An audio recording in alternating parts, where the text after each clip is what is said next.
राजा सत्यकेतु की कथा प्राचीन काल की बात है। आर्यावर्त की पवित्र भूमि पर सत्यकेतु नामक एक धर्मपरायण राजा राज्य करता था।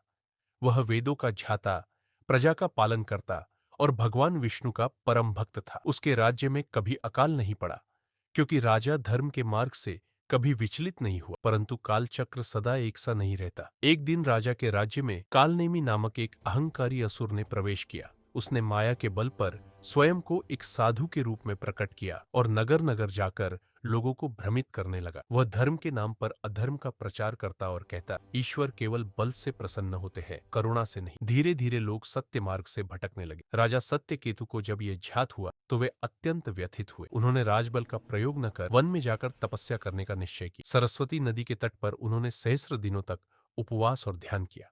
तपस्या से प्रसन्न होकर भगवान विष्णु प्रकट हुए।